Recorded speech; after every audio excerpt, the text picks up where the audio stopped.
Well, good evening, and welcome to Circus History Live. I'm Bruce Hawley, president of the Circus Historical Society. Circus History Live is produced monthly by the CHS. And tonight's episode features 2023 Circus Ring of Fame inductee, Jeanette Williams. And here is our host for tonight, Chris Berry, CHS Vice President. Chris? Thank you, Bruce. And Jeanette, thank you so much for joining us tonight. Congratulations on Circus Ring of Fame induction. You very much deserve that. Thank you very much. Thank you. So this is going to be a fun discussion. And for those of us who are on here, you'll see you have an opportunity to actually ask Jeanette a question by putting it into the chat at the bottom of your screen. So if you have a question, we'll try to get to as many of them as we can. But in the meantime, Jeanette, I want to kind of talk about your role in the circus even before you were in the circus and then up through what you're doing today. So tell me a little bit about your parents and how Circus Williams got started, the Althoff family. Well, the family goes back to the 1838. There was the first circus performer, kind of. They worked outside without a tent. And my parents, my father and mother, started the circus in 1932. And they were at the east, what now it's called the east side of Germany. And that's where the winter quarter was, and by Berlin. And when the war was on, I mean, this is like, don't even know where to start. Can you imagine to travel during the entire World War II with a tent that seated 2,800 people and had over 100 employers, and the bombs were falling and nobody had any money, and they only worked for the military. They had to work for the Nazis. They had, my mother and father have a picture of the Hitler flag on top of the tent, which was really very controversy to what the family was all about. There is no nationalities or color ever involved in our business. So even during the war, my grandmother's sister was married to a Jewish man, and that was my mother's favorite uncle, and she hid him in the entire war in the pantry wagon in a double wall. And when those Nazis came on the lot to tell them when they wanted them to work, because they worked only for food and gasoline to be able to go from town to town, but they would tell them when they want them to perform. They would say Heinrich or somebody's name went fishing, and then they all had to run and hid in this pantry wagon the entire war. So I mean, it's hard to believe. So when the war came to an end, and then the Russians came into Germany, they fled the winter quarter in East Germany and went to the other side of Germany, and they were even shot at, and they took only a certain amount of horses and some elephants, and basically left the winter quarter behind and went to the site of where later on they settled down in Cologne, Germany, and built in 1946 the first building. And this was the only entertainment building in the city of Cologne, because the city was pretty much flat. And not only that, they hosted a lot of sport people like Max Schmeling and Lyle Hampton played the xylophone there, and they had the children's events like Peter Flies to the Moon and the Carnival. The Carnival is very, very important in the city of Cologne. And so they always had their events there. And the building was, of course, a little bit primitive built, because there was no equipment to be able to purchase like concrete or stuff. So it was half wood and half canvas. But they had a lot of entertainment, and they made very good money. And my mother helped to rebuild a school, a church, and a wing of a hospital. Your mother, even today, your mother is so revered in Cologne. I know there's a Corolla Williams Park there that's quite a facility too. Yes, 3 years ago, we flew over there, and they devoted the entire green belt that goes around Cologne as the Corolla Williams Park. So she was really very, very instrumental in the city. so that whole era, the post-war era is really when Circus Williams started to take off a little bit. And so here's an example I think you should be able to see. This looks like this is probably a typical lot scene for your parents' circus in the late 1940s, right? Yeah. Early. Do you see the oval tent? There was a big oval tent. We never had a round tent because they always had like a lot of elephants in the entire circle. Instead of 3 rings, there was an oval. And then, of course, later on, also they had the Roman chariot race. And actually, this is where my father got killed, but not in the tent in Haringey Arena in London, England, doing Tom Arnold's winter show that year. Yes. So the winter quarters itself, which today, of course, is being used by Roncalli, right? Yes. Well, this was the second winter quarter because after the war, then when everything got built up again, the city came and said, look, this is not really a very beautiful thing. It's a little bit of an high side, not building so primitive. So they offered her a piece of property, which you see right there on the other side of the river in Mülheim. And this is where she built in the winter quarter. And we stayed there until we actually came in 68 to the United States for Ringling, and she kept the winter quarter for another 2, maybe 3 years, and she rented it out just for like a packing company. And then when, she decided that we're not going back, then it was sold to Roncalli. So, you talk about, you and I have spoken in the past about when you came over, and we're going to get into this a little bit with Ringling, but you continued to keep those people on payroll at Circus Williams in Cologne because you didn't know if the circus was going to be coming back after 1969, right? Well, even including the people who came with us to the United States, there was not one person who hadn't been at least 15 or 20 years with the family. And so the other people who had families over there, they kind of thought, well, we're going to come back because we originally only signed a 1-year contract and then very quickly a 2-year contract, but only for the lease of the animals. Of course, the Feld Corporation, Ringling Brothers, made this big press thing that they bought the entire circus to come here. And this is not really the true story. We had a lease contract for the elephants, the 24 horses, we bought 10 tigers and a bird act.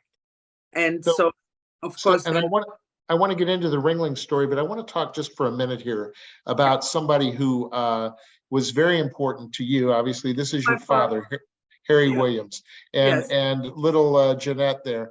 This it looks like it was taken on a lot there, probably somewhere in Germany or that part of Europe. But your father, you mentioned earlier, I mean, he was a tremendous businessman, a tremendous performer. But tell us what happened on that day in London during that rehearsal for Tom Arnold's Winter Circus. Well, of course, my father was English. He came from an English circus family, and he was really specialized in horses. And they just always tried to do something new and different. And since the tent was oval, they decided to do a Roman production. And in this Roman production, they needed Roman chariots. And of course, my dad was the horseman, and he trained all those horses to pull those chariots. And then they had a winter engagement because we would always work in the wintertime. The circus wouldn't travel in the wintertime, too cold. And so we always, since, like I said, like childhood, we always worked in the winter somewhere. So they had this engagement for the Haringey Arena in London, England. And of course, my dad went there, and he was supposed to come home the day before Christmas. And in this whole outfit, there were like, Günther and also Charlie Baumann, because Charlie Baumann and Günther started with my father and mother as an apprentice in 1946. So I know this doesn't sound very nice, but Charlie didn't know how to drive the chariot. And my dad grabbed him and said, let me show you. And he dragged him down. However, in the center of the ring, there were some cement posts because they also had like wrestling and boxing in this arena. And he had told them that he needed some fake flowers or trees there so that they could see the corner. And sure enough, he is the one who hit the wheel on the cement block and got catapulted out of the chariot over the horses. He did get up and he did go to the hospital, but he had a piece of his brain, of the skull in the brain, and he didn't die until the 14th of January. So that was the end of my dad. And he was only 47 years old. But that's when your mother, seen here, Corolla Williams, she really took the bull by the horns. Yes, she didn't travel that year. She closed the show immediately, and we didn't go out. And she sent Günther to my uncle Franz Althoff, which is one of her brothers. She had 2 brothers and 6 sisters, to have him trained for elephants, because he was only 17 years old. And my brother and I, we were small. I was only 9. My brother was 10.5 years old when my father got killed. So she took us out of school, and then she traveled around everywhere, kind of trying to grab what we're going to do from here. Even so, she was a very courageous woman, but this was a big show, like, you know, big equipment. We had 2 trains and, you know, I mean, over 200 cars, because I have to say cars, because in Europe, we travel in a different manner. We put the caravan on the flatbed. You know, so you have all these caravans on top of the flatbed. So we traveled with 2 special trains. And so this was a big, big show, and we had so many horses. My dad had over 100 horses in the stable, and she reduced them to 60. I mean, really, 60 horses. But anyway, a lot of horses. A lot of horses. And we always had 15 or more elephants. And so, you know, this was a big task. And so she decided to go to visit her other brother, Adolf, who was at the time in Italy and not doing so well. So she bailed him out of Italy and told him, you got to come and help me. So they formed some kind of a company kind of a thing, you know. And so Uncle Adolf came, and then he worked the elephants, and we hired a man by the name of Petroletti, who worked the horses then. And Günther started, you know, learning here, there, and with everybody else. He had the basic training from my dad. But like I said, he was very young. However, he was a very ambitious little guy. That's why my dad really loved him, because he didn't have to wake him up in the morning, and he never lost that for the rest of his life. Sometimes we were here in America going from town to town, 500 miles. And I said, I'm tired, I can't drive anymore. And he said, why? Or he would get mad when some of the guys didn't stand in front of the bed by 7 in the morning, because he didn't need any sleep, you know. So he would get up in the morning and prepare the carrots and the whips and you know, the lunges, and he already had my father's shoe polished and the car polished. And so he was a very eager little guy, because Günther came really to Circus Williams with his mother, and he has a sister by the name of Rita. And they came to see the show, and there was a sign in the ticket office looking for a seamstress. So she was a seamstress. So of course he said, I want to be here. So anyway, that got hired, but his mother only stayed a year. She didn't like the traveling part. And then, like I said, Günther stayed there, and they made an agreement like an apprentice. So he became, like, you know, part of the family, like an adopted son, really. And this is how we grew up, him and I. You know, we grew up like brother and sister, which comes to another story later on in life. But Yes. anyway, so anyway, he stayed as an apprentice. This young lady here, she probably wasn't necessarily going to go into the circus business at one time, right? Didn't you go to school to get into business? Well, my mother kept me out. I was probably one of the very few circus kids, I know a few other ones from the family, who were sent to boarding school. And I was only allowed to come to the circus in vacation. So I wasn't really, after my dad died and she put us in this boarding school, my brother went to the monks by Bad Godesberg, and I went closer to Cologne. So when I was finished with the school, then she said, okay, now, and I had a scholarship for art. I wanted to become a designer or painter. And she said, no, this is art without any bread. You go to school and learn business. So then I had to go to business school. And so I have a business degree. It was very painful, but it took 3 years and I had to do it. There was no letting up. And my brother learned everything about the hotel. Unfortunately, my brother got killed, only being a half a year on the show, or actually almost a year, but he was a year and a half older than me. So he got earlier to the circus than I did until I was finished. And he drove the car in the night, brought a girl home and fall asleep and got killed instantly. So then finally I had my business license and I was allowed to come to the circus. And then she put me to work. Boy, oh boy, did she ever. And, you know, again, Corolla Williams, I think, you know, is one of those figures in 20th century world circus history that had a tremendous impact. And obviously she was a very strong woman, having lost both of her husband and her son, and then continuing to operate the circus. Here's a picture of that young girl who was, what do you have there, about 15 Lipizzan stallions? 24 Lipizzan stallions. I was 19 and a half, right there in that picture. Unbelievable.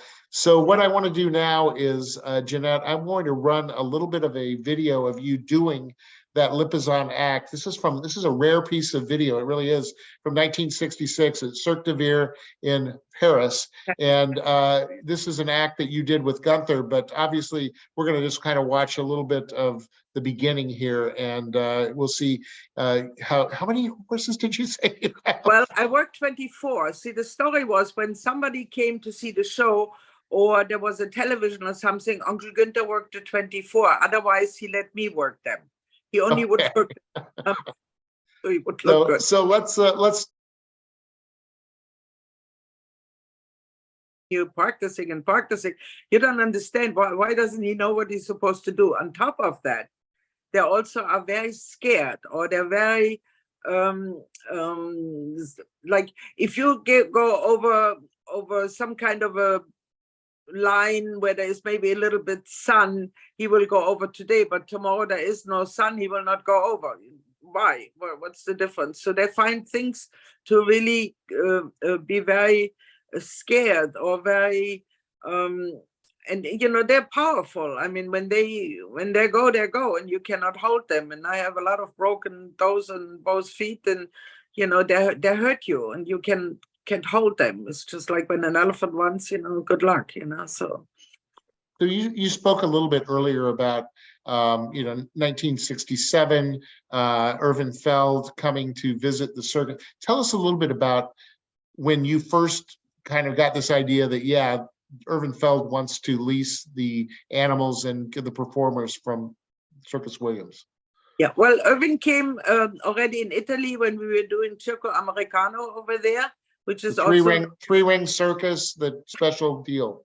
Yeah. Yes, he came, and he wanted Günther, and he thought that he could get Günther without the rest of the story.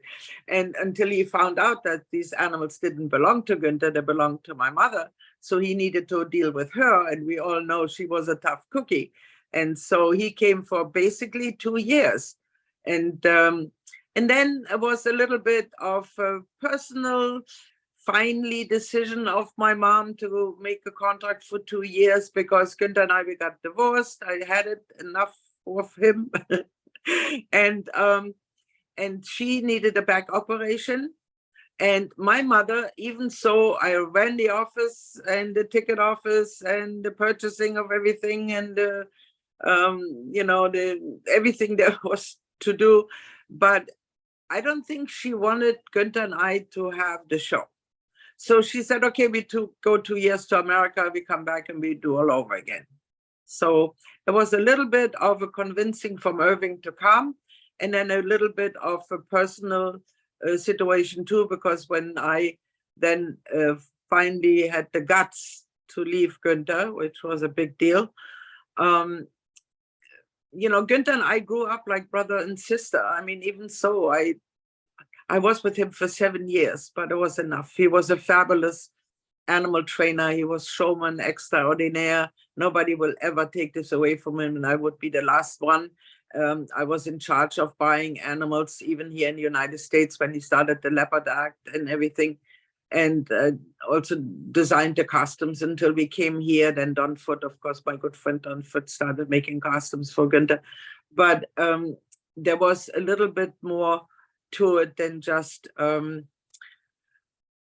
staying with him. I just didn't feel that for the rest of my life, I wanted to be so locked in. And I was, like I said, raised in a Catholic boarding school.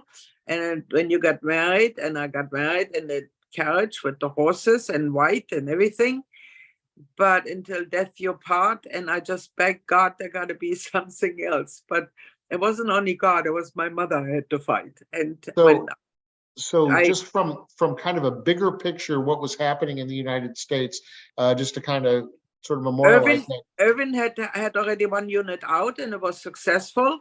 And he came and wanted to open a second unit. And he, of course, immediately realized that with a second unit, if he would make a contract with my mom / Günther and the rest of us, he would have almost a unit, except, of course, he needed flying acts and acrobats. But the basic he had, and Irvin had this view, how do I say this? He could see in advance what would be, and he saw the talent of Günther, and he saw what you could do with this guy. And so he made the contract, and we packed up and came on a boat, and we were here and opened the second unit of Ringling. There's the picture of the loading. And we bought 13 elephants, and they bought 5 more elephants from Chipperfield from England. And then Günther put them together in winter quarter and presented, 20 elephants in the ring by his voice command alone, which hadn't been here like that. It had not been seen. And no. This photograph, which is one that is from your collection, is the New Amsterdam, which was the Atlantic Saga, which the animals were on. And you came over with many of the other performers. Gunther was on this ship, and you came over on the Atlantic Saga. Yes, Günther only took enough guys to be able to have the animals taken care of, and I came on the New Amsterdam with the rest of the crew.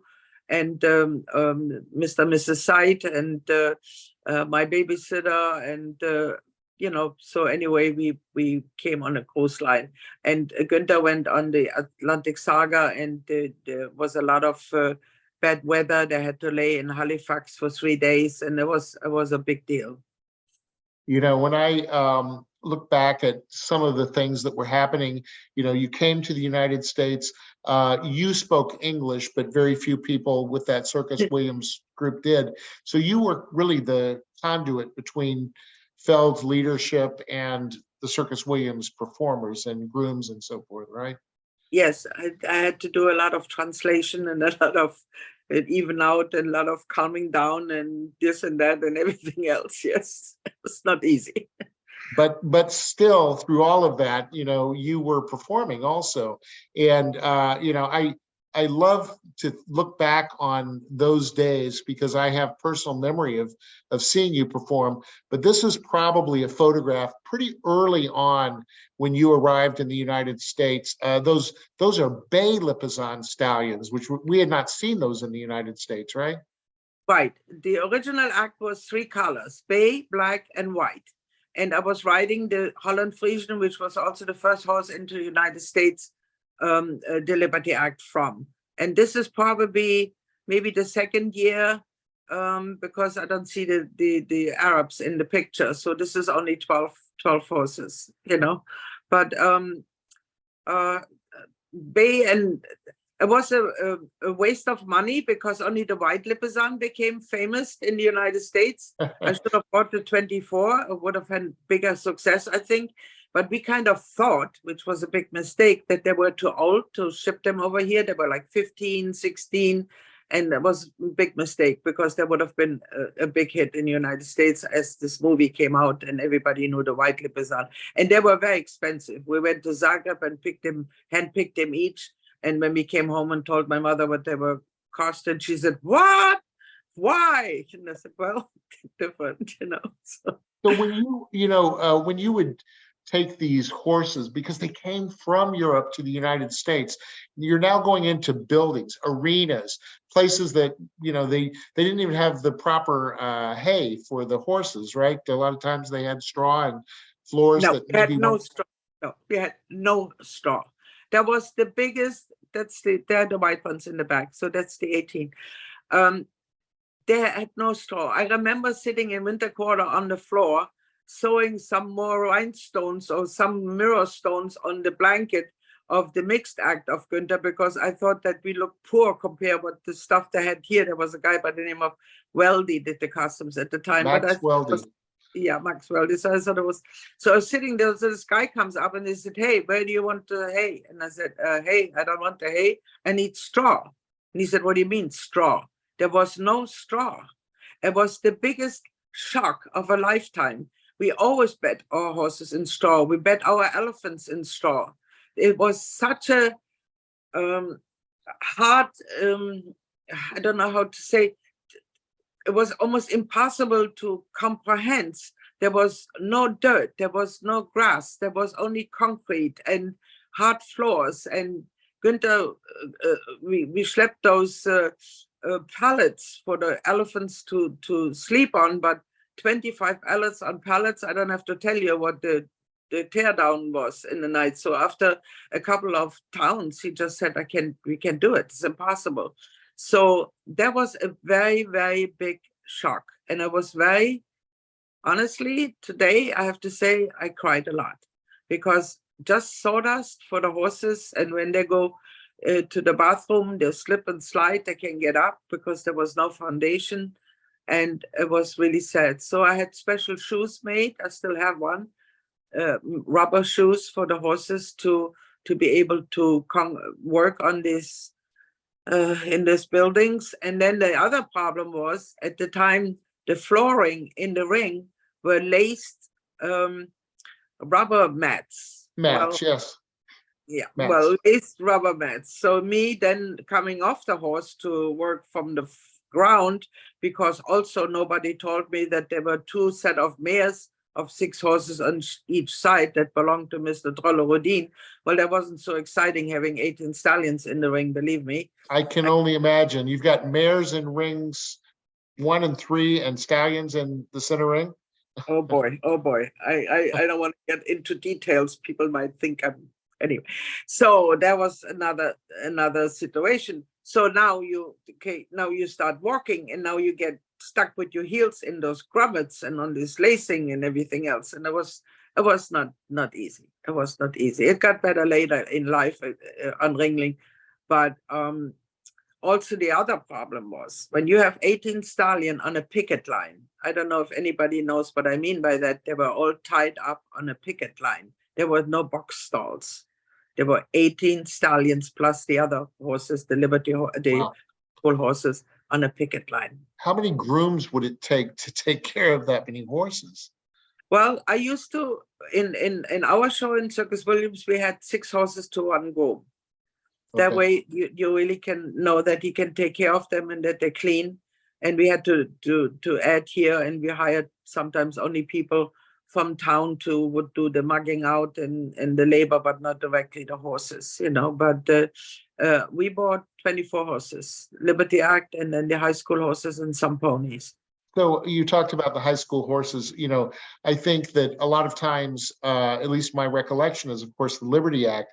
But I want to show just a moment here. Again, this is a rare footage, again, from Cirque de Ville, 1966. And this is you with your dressage act, your high school, with all of those horses too. I know, especially. And the good part is, until Günther passed, you know, we stayed friends. You know, it was not easy, you know, to manage the situation. But I also stayed in the hospital when he had this operation, and months later I went to the house to visit him. But the whole situation was not easy for me, because I looked at him as my brother. You know, forgot the rest of all this stuff, and you know, he was grateful, but it was hard for him as well, because he had a new marriage with somebody who had never seen a circus before, so. You are watching Circus History Live. This is a monthly presentation that we do to talk about the circus history, really past, present, and future. Jeanette Williams, Circus Ring of Fame 2023 recipient, is with us today. I want to talk to you a little bit more about an act that I think was a bit of a challenge for you. What are you doing here? That's a funny story. So my Irvin Felt and Judge Hoffman went to Europe to try to find people for his his new show, and he went to my Uncle Franz's show also and saw this lady on this platform on the horse getting Franz hoisted. Althoff. And many years ago on Ringling, many years ago, there was the balloon horse. So Irvin wanted this horse. So he talked to my Uncle Franz and said, I want to buy this horse. And my Uncle Franz said, sure, why not? So he sold him the horse. And so the horse arrived in New York, and Günther sent somebody to pick him up, and the horse came here. And we were in Venice in the little building, and we had that thing you see there. That was the platform. There was nothing around it. There was anything totally in liberty for the horse to do whatever he wanted to do. So and again, this horse is being raised up in the air, right, Jeanette? Yeah, it went all the way up in the building in Madison Square Garden, higher than the flying act and everything else. So who goes on the horse? You go. I don't want to go. Yeah, you sit on the horse. I don't want to get. Well, Günther said, shut up. You're going to get an horse. So anyway, not only that, the horse was very, very nervous, and he did the shaking and the piaffing, and Günther said, carrots. So somebody bought some carrots, and then finally we put a little feeding bag on his mouth. And so in Venice, it wasn't so high. But when we went to St. Pete, boy, oh boy, that was really high. And I said, Günther, I don't feel that good about it. He's so nervous. Why is he so nervous? And he said, I would like to, I have a small child, I like to live a little bit longer. So he made me a hand loop. So I was able to put my hand in the loop in case the horse jumps, that I could save myself. Well, not only that, there was a man from the Nock family, Mario, who was the son-in-law of Pio Nock. And Mario in St. Pete said to me, I hate to say something to you because I don't want to get in trouble, but this is not Ali. I said, who is Ali? And he said, well, the horse, the aerial horse, that's not Ali. What are you talking about? Well, he said, I was with your Uncle Franz for about 10 years, but this horse is not Ali. The woman who wrote this horse, Mrs. Bremer, that's not the same horse. So I called my Uncle Franz and I said, Uncle Franz, could you tell me, please, what the name of the horse is? He says, I don't remember. I said, it's not the horse Mr. Felt and Judge Hoffman saw in Belgium in the building. You sold them? He said, no, why would I sell those gauchos? Gauchos are people who are not with the circus, my horse. Oh, no, he said, are you sitting? Do you have to do this? And I said, yes. He said, now, if I knew that, I would have sent Ollie. Oh, that is funny. So it wasn't even the horse that had ever done the trick before. It had nothing to do with that. The horse never done it before. Not only there was just a Liberty horse, not a horse that was under the saddle. And I can show you a picture where when he comes out of this stupid thing, Günther had to lead him around because he couldn't be ridden. So it was a very cute thing, but it was very dangerous for me. So you spoke a few minutes ago about one of your good friends, and I'm going to put a picture up here of him. Tell me about Don Foote. Don Foote. I love this man to death. I mean, honestly, I was so sad when he got sick and everything, and he would make those fabulous costumes. And at one point, I had a costume. It was an Indian outfit, and when it was done, it was gorgeous. But I couldn't mount the horse.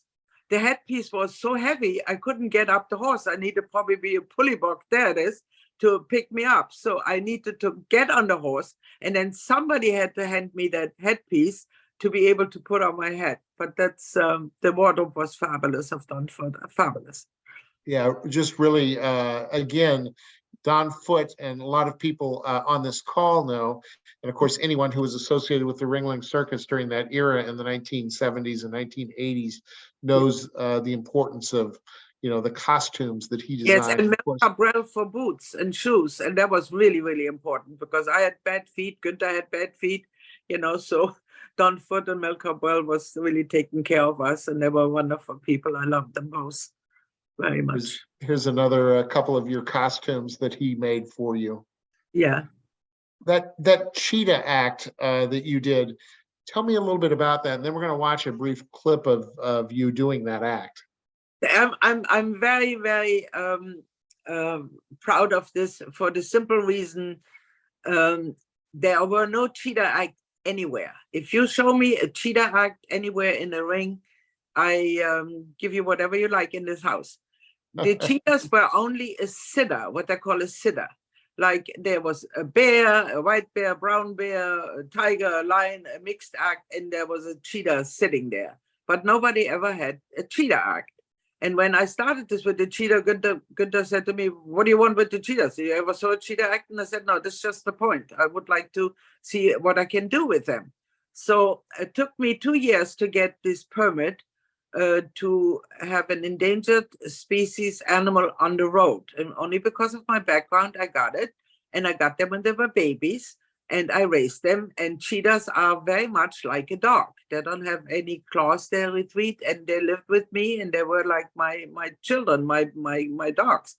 And so I thought that I could do an uncaged act with them, and I did. And so I had a little chariot and had one of the Liberty horses pull me in. And there's not a lot of tricks you can do with them because of their long legs. When they sit, they look kind of weird, because those legs hanging there. They don't sit up like a tiger or a lion. But they did a lot of jumping. And then one disappointment in the end of it was I wanted to show in the end of the act how fast they are. And I had the female Kizzy. I threw a frisbee down the truck and had her run after the frisbee. And that was fantastic. But Irvin didn't like it. He said that was boring. So I couldn't do that.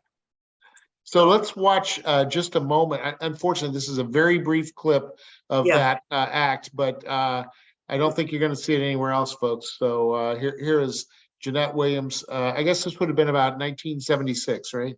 Yeah. Okay, here we go.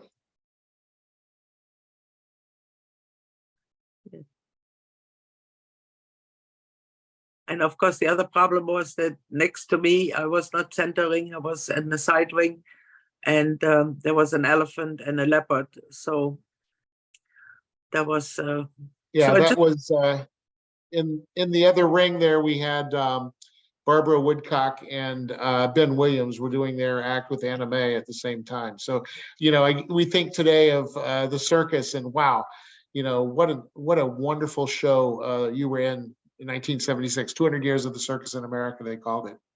Yeah, they had 2 cage acts, they had 3 liberty acts, they had 3 Tiedeborg, they had double flying acts. I mean, it's all gone. It's gone. It is, unfortunately. Here's another picture of you with that in color now. You can see that beautiful cheetah and your headdress and so forth. Yeah, that's Kizzy. I retired them to the zoo in Columbus, Ohio, and in 1981, and had the biggest breeding of cheetahs in the United States, because the cheetah doesn't get in heat like any other animal. She selects a partner. If she doesn't find a partner, she will not breed. Jeanette, you've been around animals your entire life. Were there many activists when you were on Ringling at that point? They hadn't really come out at that point, right? No. Yeah. And it would have been really frustrating. And for Günther, I remember also Charlie Bauman, who at one point later, when he almost finished his career, there was somebody who did something like this, and I was so devastated. And it would have been devastating for all of us, because we never looked at our animals as that we didn't take care of. We took of them better care of than the children. We would never go to a party. We never had Christmas. In Italy, when they did the New Year's, they throw the furniture out of the windows and stuff, and fireworks. We would stay with our animals. I mean, there was no question asked, no, you stay with them. And it would have been something you don't understand, and they don't understand. And they're hypocrites, because an elephant, I don't know if you have enough time for that, but let's say you buy a baby elephant, a female, 2-3 years old. Okay, you pay, I don't know, $80,000 for it. So now you work this animal in zoos and parks and fairs and circuses until he is what, 30 something plus the years old. So by 40 he slows down. You say to yourself, okay, I don't want to poke him because now he has this age. Now you feed him until he dies. He will be maybe 68, 65. Did anybody ever talked about that? That the people who still have these animals still have to feed them every day and look after them? Nobody talks about that at all.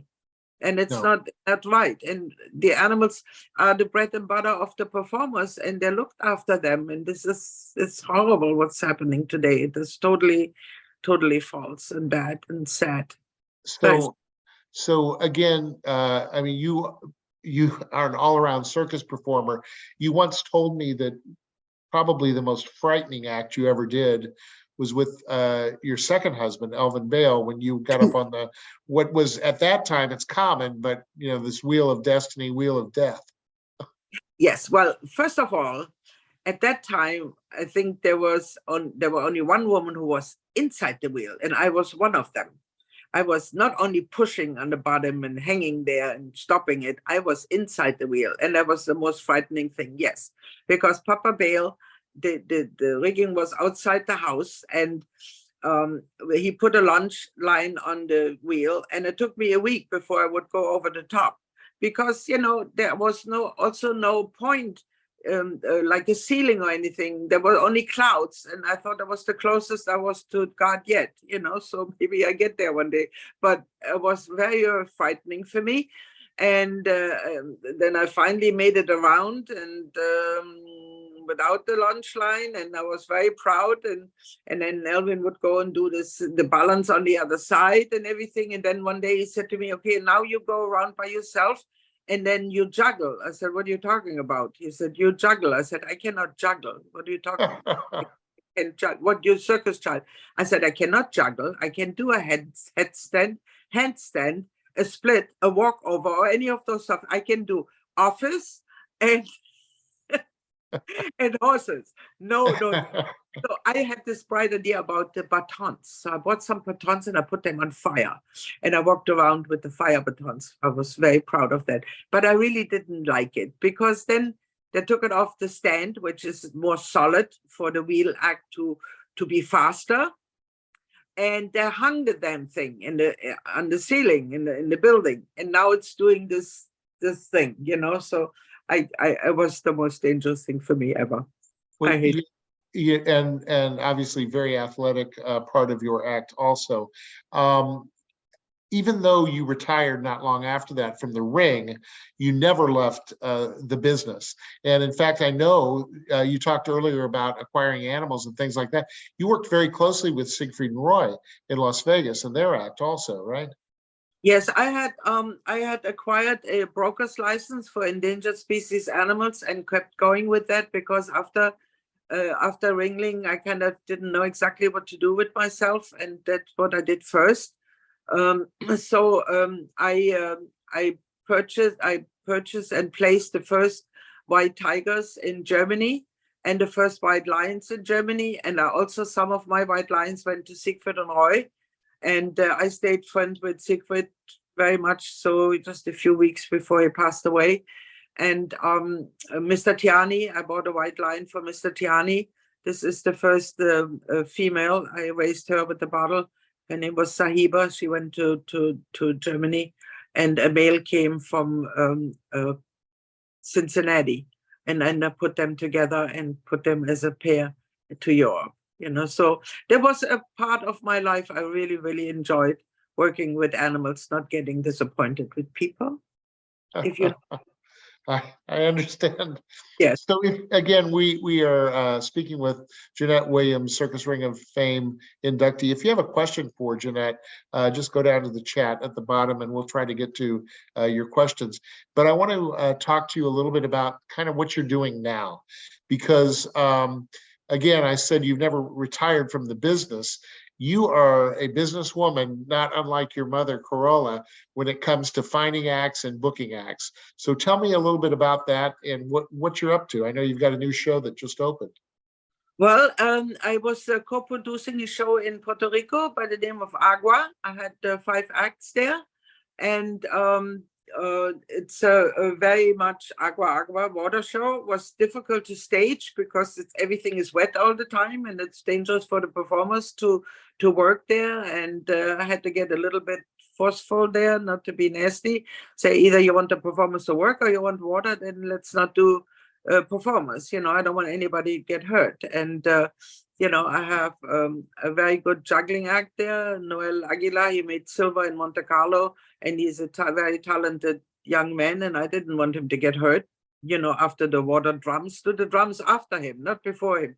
So, but anyway, the show did well. It's gonna closing actually tonight, and but they did well. The only problem there was the lot. They needed to invest a lot of money in preparing the lot by the Mall of America, and we need 30,000 gallons of water per day. So it's a little bit expensive of a show, but it was a great show. So right now I'm trying to book something in Mexico. Hopefully I'm successful with that. I bring some Chinese people, and I have this agency now almost 37 years. Every act I had in Monte Carlo booked had either silver or gold. I should get a golden clown for that myself. You should. I do still try to book in many different places. It has become a little bit of a challenge, a lot of a challenge, because a lot of the big troops have fallen apart during the COVID time. There were like, how do I say this? They started private jobs, you know, driving trucks, cutting grass, whatever.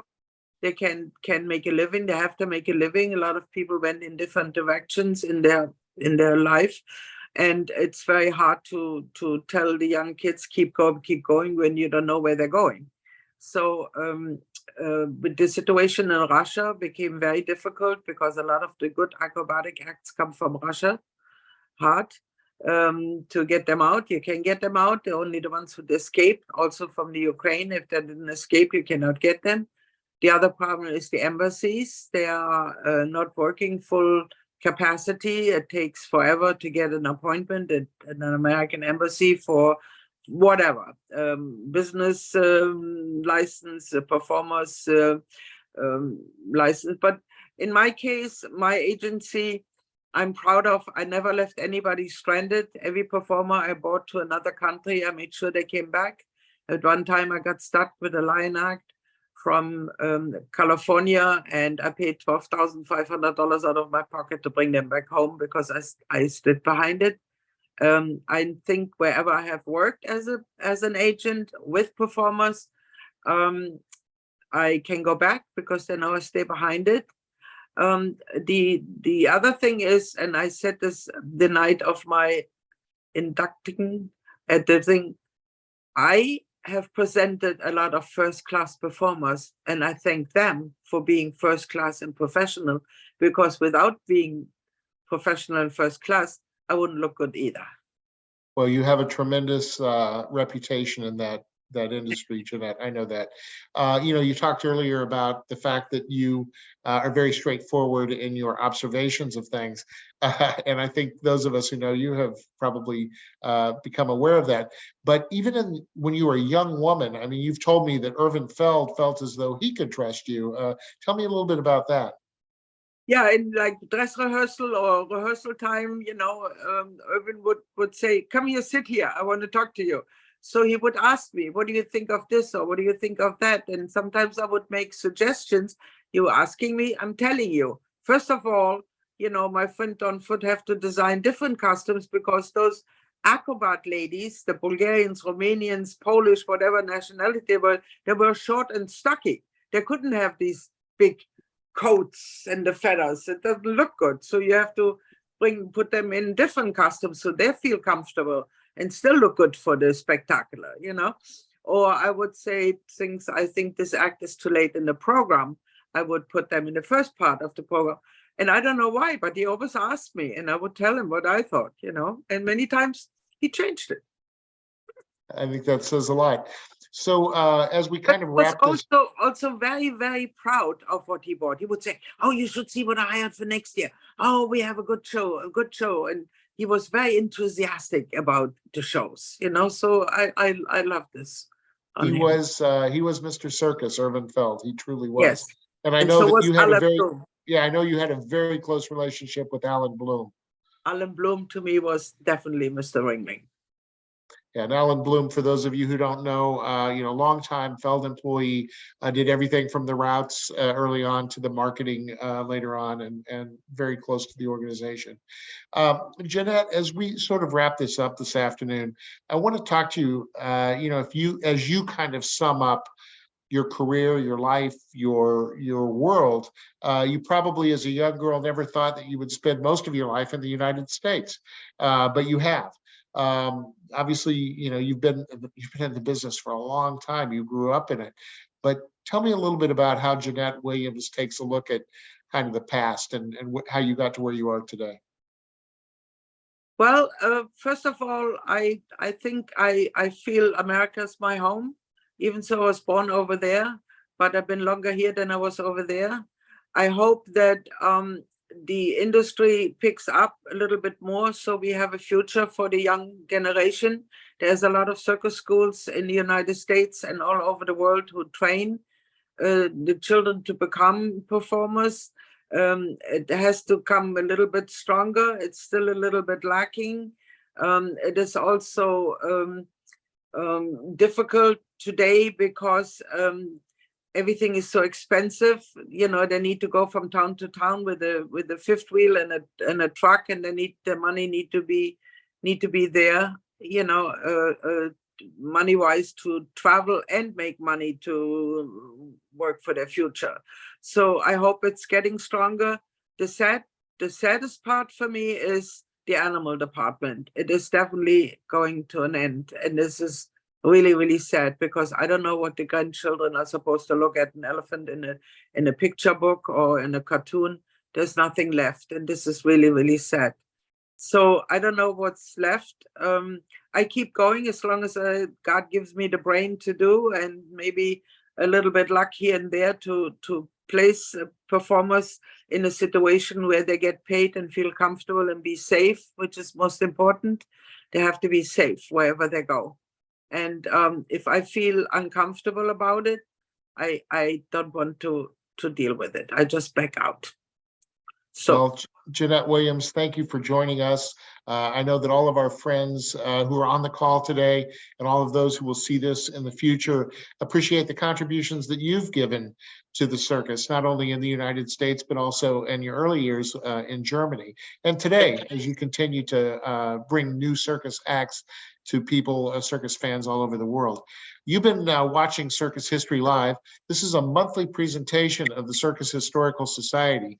And if you are not already a member of the CHS, I urge you to go to our website, circushistory.org. circushistory.org. You'll find out all about it.